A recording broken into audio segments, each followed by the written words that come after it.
Manifestation technique অনেক রকম ভাবে হয়। একটা হয় হচ্ছে ওয়াটার ম্যানিফেস্টেশন, যেটা এখন খুব পপুলার। ওয়াটার ম্যানিফেস্টেশন যেটা আমরা করতেই পারি, কারণ সারাদিনে আমাদেরকে জল খেতেই হবে, আর কিছু করি না করি।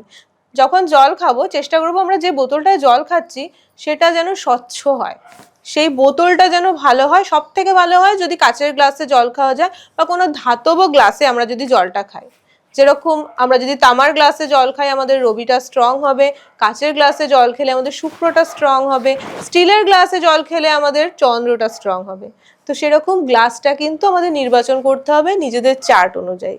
তারপরে সেই গ্লাসে যখন আমরা জল খাচ্ছি, জল খাওয়ার আগে আমাদেরকে ইউনিভার্সকে বলতে হবে, বা আমার ক্ষেত্রে আমি মহাকালকে বলি যে থ্যাংক ইউ সো মাচ আমার জীবনে এত কিছু এনে দেওয়ার জন্য, বা যার লাইফে যেটা সমস্যা, আমার পয়সার দরকার, টাকা পয়সার দরকার, কারোর লাইফে ভালোবাসার দরকার, তো যার যেটা প্রবলেম সেটা সে বলবে জল খাওয়ার আগে যে থ্যাংক ইউ ইউনিভার্স আমাকে আমাকে ওকে ফেরত দিয়ে দেওয়ার জন্য, বা আমাকে ওকে এতটা ভালোবাসা পাওয়ানোর জন্য।